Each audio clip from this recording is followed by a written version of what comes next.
जब बात राजस्थान की मिठाइयों की होती है ना, तो चूरमा का नाम सबसे पहले आता है। आज हम आपके लिए लेकर आए हैं वही प्रसिद्ध राजस्थानी चूरमा, जिसे हम बहुत ही सिंपल इंग्रेडिएंट से तैयार करेंगे। ना ज़्यादा मेहनत, ना कोई झंझट और ना ही घंटों की तैयारी। बस कुछ आसान स्टेप और कुछ मिनटों में तैयार होगा ऐसा टेस्टी चूरमा, जिसे देखकर मुँह में पानी आ जाएगा। तो चलिए रेसिपी शुरू करते हैं बिना किसी देर के। तो सबसे पहले हम लेंगे एक बड़ा बर्तन, इसमें ऐड करेंगे 2 कप गेहूँ का आटा, 1 कप सूजी। अगर आप सूजी का इस्तेमाल नहीं करना चाहते हैं, तो इसकी जगह गेहूँ के आटे को थोड़ा मोटा पिसवा सकते हैं। मोटा पिसा हुआ आटा चूरमे को वही दानेदार टेक्सचर देता है, जो सूजी डालने से मिलता है। अब हम इसमें ऐड करेंगे येलो फूड कलर। अगर आप फूड कलर नहीं डालना चाहते हैं, तो स्किप कर सकते हैं। अब इन सभी चीज़ों को अच्छी तरह से मिला लेंगे। इसके बाद इसमें डालेंगे आधा कप देसी घी। देसी घी चूरमे के स्वाद को कई गुना बढ़ा देता है। आप अपनी टेस्ट के अकॉर्डिंग घी की मात्रा कम या ज़्यादा कर सकते हैं। अब घी को आटे में अच्छी तरह से मिलाते हुए मसलेंगे, ताकि इसमें बढ़िया सा मोय ना जाए। आप देख सकते हैं इसकी अच्छे से मुट्ठी बन रही है, तो ये चूरमे के लिए एकदम परफेक्ट है। अब थोड़ा थोड़ा पानी डालते हुए इसका हार्ड डो लगा लेंगे। ध्यान रखें, पानी एक साथ नहीं डालना है, बल्कि धीरे धीरे डालते हुए डो तैयार करना है। चूरमे के लिए सख्त आटा ही चाहिए हमें। हम इसी तरह से हार्ड डो लगा लेंगे। आप देख सकते हैं हमारा डो बिल्कुल परफेक्ट तैयार हो चुका है। ये ना ज़्यादा सख्त है, ना ज़्यादा नरम। चूरमा बनाने के लिए इसी तरह का हार्ड डो चाहिए हमें। अब हमारा डो पूरी तरह से तैयार है, तो अब हम इसकी छोटी-छोटी मुठियाँ बना लेंगे। मुठियों का आकार अपनी पसंद के अनुसार छोटा या बड़ा रख सकते हैं। देखिए इस तरह से हाथों की मदद से एक-एक करके सारी मुठियाँ तैयार कर लेंगे। मुठियाँ को हल्का-सा दबाकर आकार देंगे, ताकि ये अंदर से अच्छी तरह से पक जाए। देखिए इस तरह से हमने एक-एक करके सारी मुठियाँ तैयार कर ली हैं। अब चलते हैं अगले स्टेप की ओर। अब हम इन मुठियों को फ्राई करेंगे। मोतियों को फ्राई करने के लिए मैंने यहाँ पर तेल का इस्तेमाल किया है। आप चाहो तो इसकी जगह देसी घी का भी इस्तेमाल कर सकते हैं, जिससे चूरमा का स्वाद और भी बढ़िया आएगा। अब हम एक-एक करके मोतियों को गरम तेल में डाल देंगे। ध्यान रखें, एक साथ बहुत ज़्यादा मोतियाँ ना डालें, तो हम मीडियम फ्लेम पर पकाएँगे और बीच-बीच में पलटते रहेंगे, ताकि मोतियाँ चारों तरफ से सीख सकें। जल्दबाज़ी नहीं करनी है, क्योंकि चूरमे की मोतियों को अंदर तक अच्छी तरह से पकाना बहुत ज़रूरी होता है। हम इसको पलटते-पलटते तब तक पकाएँगे, जब तक इसका गोल्डन ब्राउन कलर ना आ जाए। आप देख सकते हैं हमारी मोतियों में गोल्डन ब्राउन कलर आ गया है। अब हम इसको प्लेट में निकाल लेते हैं। चलिए बाकी की सारी मोतियाँ भी इसी तरह से फ्राई कर लेंगे। इसके बाद इन्हें थोड़ा ठंडा होने देंगे और फिर चूरमा बनाने के लिए अगले मज़ेदार स्टेप की ओर हम बढ़ेंगे।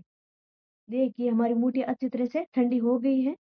आप देख सकते हैं हमारी मोतियाँ कितनी कमाल की लग रही है। मैं आपको तोड़कर दिखाती हूँ। बाहर से एकदम कुरकुरी और अंदर से नरम और दानेदार बनी है। देखिए अंदर का टेक्सचर कितना बढ़िया आया है। अब हम मोतियों को छोटे-छोटे टुकड़ों में तोड़ लेंगे। आप चाहो तो इन्हें हाथों से भी तोड़ सकते हैं, या फिर मेरी तरह किसी किचन टूल से भी तोड़ सकते हैं। देखिए इस तरह से एक-एक करके सारी मोतियों को तोड़ लेंगे, ताकि इन्हें पीसना आसान हो जाए।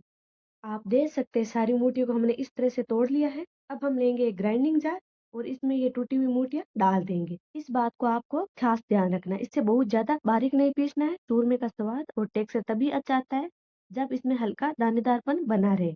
इसलिए बस इतना ही ग्राइंड करें कि एकदम बढ़िया दानेदार चूरमा तैयार हो जाए। आप देख सकते हैं हमने इसको अच्छी तरह से ग्राइंड कर लिया है। इसका टेक्सचर देखिए कितना सुंदर, दानेदार, परफेक्ट बना है। हर दाना अलग-अलग नज़र आ रहा है। ना तो ये बारीक है, ना ही बहुत मोटा है। बिल्कुल सही कंसिस्टेंसी में तैयार हुआ है। अब हम इसे छान लेंगे। अगर आपका चूरमा बिल्कुल समान रूप से ग्राइंड हुआ है और इसमें कोई मोटे टुकड़े नहीं है, तो आप इसे बिना छाने इस्तेमाल कर सकते हैं। लेकिन अगर इसमें कहीं-कहीं छोटे या बड़े मोटे टुकड़े रह गए हैं, तो छलनी से छान लेना बेहतर रहेगा। छानने के बाद जो मोटे टुकड़े बच जाए, इन्हें दोबारा ग्राइंडिंग जार में डालकर पीस लेंगे और फिर चूरमा में मिला देंगे। इससे पूरा चूरमा एकदम दानेदार कंसिस्टेंसी में रहेगा और खाने में इसका स्वाद और टेक्सचर बहुत अच्छा आएगा। आप देख सकते हैं हमने सारा चूरमा अच्छी तरह से छान लिया है और अब चलते हैं अगले स्टेप की ओर। अब हम चूरमे के लिए गोंद फ्राई करेंगे। गोंद डालने से चूरमे का स्वाद और टेक्सचर दोनों ही बहुत शानदार हो जाते हैं। साथ ही एक पारंपरिक और पौष्टिक स्वाद भी देता है। हमने यहाँ पर एक कढ़ाई ली है, इसमें शुद्ध देसी घी डाल दिया है और अब इसमें थोड़ा-थोड़ा करके गोंद डालेंगे। गोंद को हमेशा लो टू मीडियम फ्लेम पर फ्राई करना है, ताकि अच्छी तरह से फूल जाए। ध्यान रखें एक बार में ज़्यादा गोंद ना डालें, थोड़ा-थोड़ा करके फ्राई करने से ये समान रूप से पकता है और इसका टेक्सचर भी बेहतरीन आता है। जैसे ही गोंद अच्छी तरह से फूलकर हल्का सुनहरा हो जाए, इसे निकाल लेंगे। इसी तरह से सारा गोंद हम फ्राई कर लेंगे। देखिए हमने सारा गोंद फ्राई कर लिया है। अब हम इस फ्राई किए हुए गोंद को मैशर या किसी कटोरी की मदद से हल्का-हल्का क्रश कर लेंगे। ऐसा करने से चूरमे में गोंद के बड़े-बड़े टुकड़े नहीं आएँगे और ये चूरमे में अच्छी तरह से मिल जाएगा। अब हम चलते हैं फाइनल स्टेप की ओर। हम लेंगे तैयार किया हुआ चूरमा, इसमें ऐड करेंगे 4 से 5 चम्मच शुद्ध देसी घी और इनको अच्छे से मिला लेंगे। अभी मुझे थोड़ा घी कम लग रहा है, तो इसलिए मैं थोड़ा घी और डाल रही हूँ। आप अपने टेस्ट के अकॉर्डिंग घी की मात्रा कम ज़्यादा कर सकते हैं, लेकिन चूरमे का असली स्वाद तो भरपूर घी के साथ ही आता है। आखिरकार जब हम चूरमा ही बना रहे हैं, तो उसका असली स्वाद और मज़ा भी पूरा मिलना चाहिए। मेरे अनुसार चूरमे में घी कम करने से उसका पारंपरिक स्वाद और रिचनेस थोड़ी कम हो जाती है। इसलिए अगर कोई विशेष वजह नहीं हो, तो चूरमे में घी थोड़ा खुलकर डालिए। तो बातों ही बातों में हमने चूरमे को अच्छी तरह से मिक्स कर लिया है।